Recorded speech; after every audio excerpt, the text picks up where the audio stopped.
안녕하세요. 여러분이 보내주신 흥미로운 자료들 오늘 또 깊이 들어가 보겠습니다. 오늘의 주제는 사탄과 인간 사이의 영적 상속권, 좀 더 구체적으로는 장자권을 둘러싼 다툼라는 이거 상당히 독특한 관점인데요. 누가 진짜 상속자인가? 바로 이 질문이죠. 첫 아담이 죄 때문에 잃어버렸다고 하는 그 지구에 대한 청지기적 권리, 이 장자권 말입니다. 이걸 마지막 아담이신 예수가 어떻게 되찾으셨는지, 그리고 이게 오늘 여러분에게 어떤 의미가 있는지, 그 핵심을 한번 파헤쳐 보는 게 이번 딥다이브의 목표입니다. 자, 한번 풀어가 볼까요? 그럼 먼저 배경부터 좀 보죠. 자료들을 보니까 단순히 순서상 먼저 창조된 존재, 사탄과요, 나중에 하나님의 말씀으로 창조된 인간 사이에 이 지구, 자료에선 이걸 하데스 영역이라고도 하네요. 여기에 대한 청지기적 상속권, 그러니까 장자권을 두고 영적 쟁탈전이 벌어졌다고 설명하고 있어요. 네, 그렇죠. 첫 아담이 죄의 종이 되면서 이 권리를 사탄에게 넘겨주게 됐다, 이런 시각인 거죠. 네, 맞습니다. 여기서 아주 흥미로운 지점이 바로 그거죠.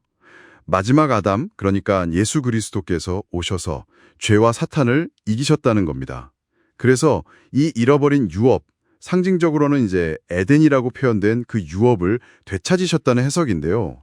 되찾으셨다. 네, 이 회복이라는 게 역사적으로 보면 미래의 천년왕국에서 이루어질 거고, 또 영적으로는 바로 지금 성령을 통해서 우리 안에서 이루어진다고 보는 거죠. 지금요? 네, 지금 이 순간에도요. 그래서 예수를 기업을 무르는 분, 그러니까 모든 걸 되찾아서 회복하시는 구속자, 혹은 뭐랄까 성경에 나오는 희년 개념 그 자체로 보는 시각입니다. 야, 기업 무르는 자이자 희년 그 자체라. 심오한데요.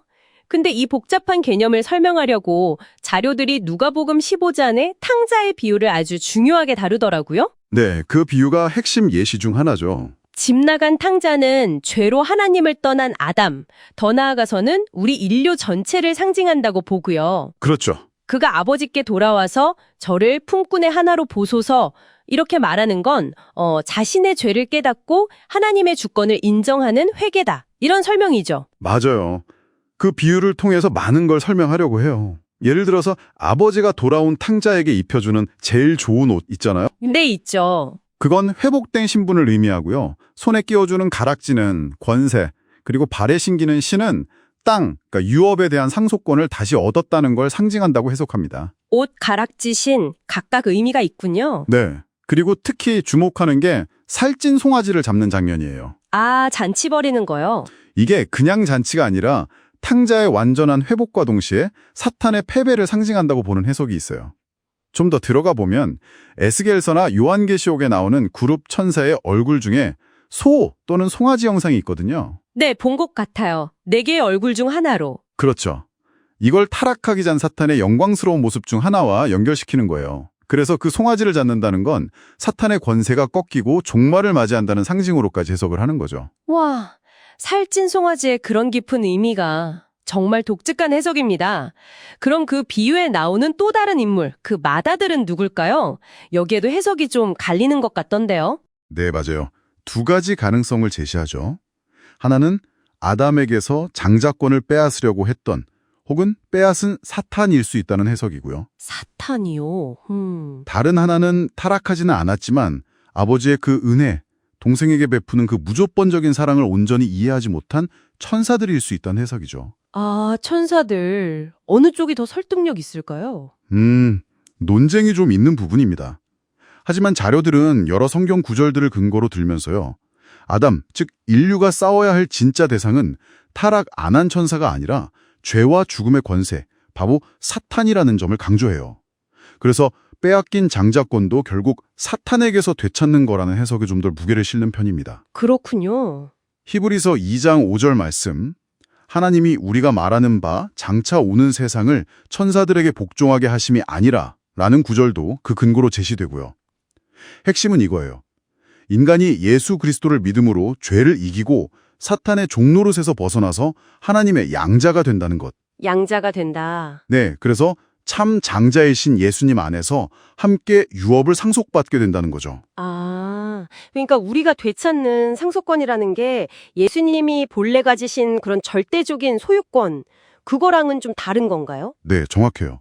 그게 아니라 예수님 안에서 회복되는 청지기적 상속권, 뭐랄까 대리 통치권 같은 개념으로 봐야죠. 대리 통치권? 왜 이게 중요하다고 설명하나요? 그게 중요한 이유는요.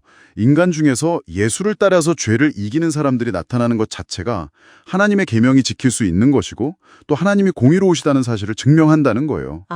인간의 승리가 하나님의 공의를 증명한다. 그렇죠. 결과적으로는 사탄에 대한 심판의 정당성까지 확보하게 되는 길이라고 설명합니다. 와, 그렇군요. 책임이 막중한데요. 네. 그리고 이 모든 회복, 그러니까 신분, 옷, 권세, 반지, 상속권, 신발, 이 모든 것의 확실한 보증이 바로 성령 하나님이라고 말합니다. 성령님이 보증이시다. 네. 갈라디아서 4장의 비유를 또 가져오는데요.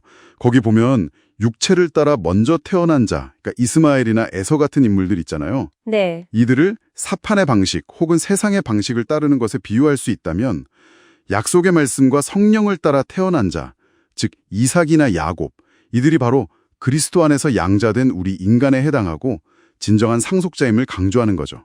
그래서 육체를 따른 자가 아니라 약속을 따른 자가 상속자다? 맞습니다. 요한복음 12장 31절에 이제 이 세상의 임금이 쫓겨나리라는 예수님의 선언이 있잖아요. 네, 있죠. 이게 바로 이 영적인 관세가 사탄에게서 떠나 하나님의 자녀들에게로 이양되는 것을 보여주는 선언이라고 해석하는 겁니다. 자, 오늘 딥다이브에서는 죄 때문에 잃어버렸던 영적인 장자권, 즉 상속권을 마지막 아담이신 예수 그리스도를 통해 인간이 어떻게 회복할 수 있는지에 대한 참 독특하고 깊이 있는 해석을 함께 살펴봤습니다. 핵심은 결국 예수 그리스도 안에서 말씀을 따라서 성령으로 다시 태어나고 죄와 사탄을 이기는 삶, 거기에 있다는 거군요. 네, 그렇습니다. 이 관점에 따르면 인간은 이런 과정을 통해서 단순한 피조물이 아니라 하나님의 자녀, 양자로서 그분의 나라를 상속받게 되는 거고요. 그리고 이 과정 자체가 하나님의 사랑과 공의, 그리고 그분의 창조 목적이 어떻게 성취되는지를 보여주는 아주 중요한 증거가 된다. 이런 해석인 거죠. 네, 오늘 우리가 살펴본 이 자료들 속에 첫 열매라든지 순교 증인들이 하나님의 계획을 증명하는 데 아주 중요한 역할을 한다는 언급도 있었는데요. 이걸 들으시는 여러분께 마지막으로 질문을 하나 던져보고 싶습니다. 오늘날 여러분 각자가 이 영적 싸움의 현실 속에서 증인으로서 살아간다는 것은 구체적으로 어떤 모습일지 한번 깊이 생각해 보시는 건 어떨까요?